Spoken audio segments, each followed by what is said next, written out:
What's up, guys? So here is part 2 of the radian video. Okay, on the last video we talked about what a radian actually was, and remember I said that there was this huge thing that we were gonna use later, this huge fact which was at 180 degrees is equal to pi radians. Alright, so that's what this video is going to be. It's just going to be some practice of converting degrees into radians, and this is the big fact. This is the big thing that we're going to use right here. Okay, so let's just start off with some examples. Let's convert 360 degrees to radians. All right, convert 360 degrees to radians. And whenever we're converting something, think of in science class when you're converting units, in past math classes when you guys would look at similar triangles maybe and try and use those to figure out missing things. When we're looking at two different types of measurement where we're going to have to do some conversions, and we're looking at two different examples or two different scenarios, this is when you're going to have to set up a proportion. All right, proportions are a huge thing, but proportions aren't really that difficult to set up. All right, the big thing is you got to look at your two parts. In this case, I like to divide it up as what we know and what we want.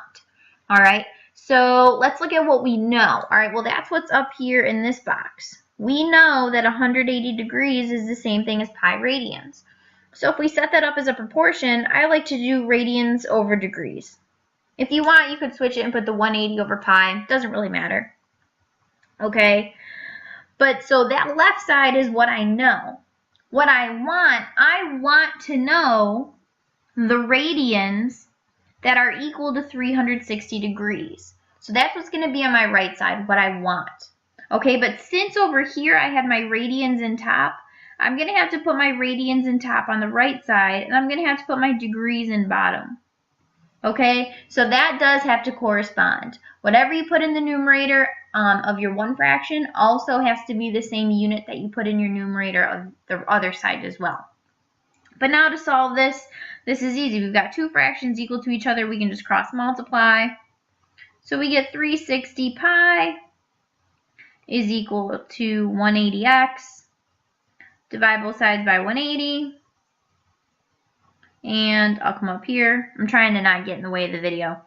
And 360 divided by 180, that's just 2 pi, is equal to x.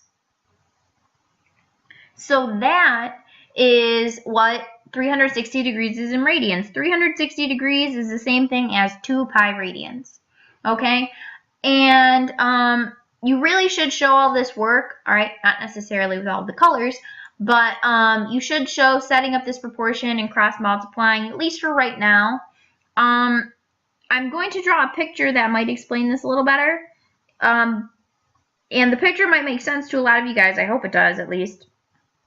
But you should at least show some calculations. Remember, calculations are huge on the Regents exam. It's how you get partial credit. That is a horrible circle. I'm doing that again.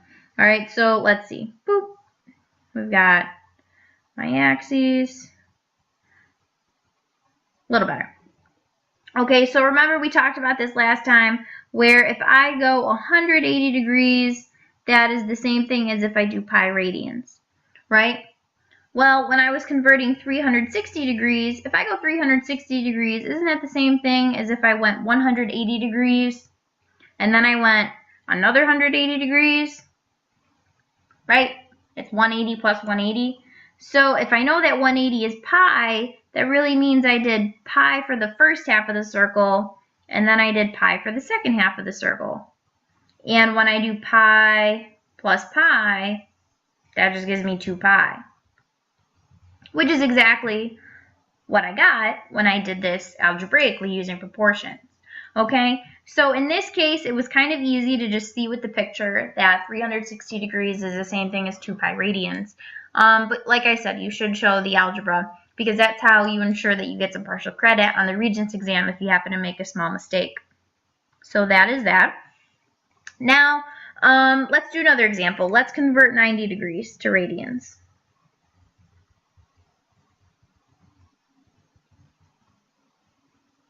All right, let's convert 90 degrees to radians. All right, and remember, we're going to set up a proportion because I'm comparing two things and I'm switching some units around. And so on the right side, I know that pi radians is equal to 180 degrees. That's what I know. And then on the right side, I'm going to do what I want. Well, I want to know the radians that correspond to 90 degrees. Radians in top, degrees in bottom, so it's the same as what I had on my left side. And now I can cross multiply and solve for x. So I get 180x is equal to 90 pi. Solve for x means I divide both sides by 180. And when I simplify that, I get that x is equal to pi over 2. So that is what 90 degrees is in radians. 90 degrees is equal to pi over 2 radians. And if we go back to this drawing I had, that should kind of make sense. All right, because if I look at 90 degrees, well, that's just right here. And that's if I went halfway to 180 or halfway to pi. So that's how you get pi over 2. All right, but like I said, you really should show the calculations just in case. And the other thing is notice that I leave this as pi over 2. All right, I told you guys, you got to get more comfortable with fractions in this class. Okay, pi over 2 is the exact radian value of 90 degrees. And we always, always, always want exact answers. Okay, do not put pi divided by 2 in your calculator and get some decimal.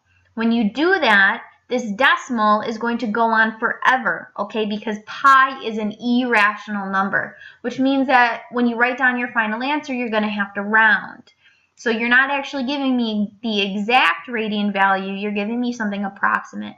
So make sure that you're always leaving it exact, you're leaving it as pi over 2, unless the question specifically says that they want you to give an approximation and they tell you how to round it, whether it's to the tenths or the thousandths or the hundredths, all right? Unless they tell you that, you need to leave it exact. Okay, let's do one more example. Let's convert 45 degrees. So convert 45 degrees to radians. All right, and like I said, whenever we do the what we know proportion, I kind of like to put my radians in top. I like to do the pi over the 180. But for this example, I'll do it the other way just in case you guys might like to put the degrees in top. So, and that's okay. It's totally okay if that's what you want to do. So instead, I'm still going to do what I know. I know 180 degrees is equivalent to pi radians. But then when I do my right side, all right, I want radians when I have 45 degrees. But since I had the 180 in top on the left fraction, I had the degrees in top, I have to have the degrees in top on the other side. So this is going to have to be 45 over x. But you're going to get the same answer as if you had done the radians in top, and we're still just going to cross multiply. So I'm going to get 180x is equal to 45 pi.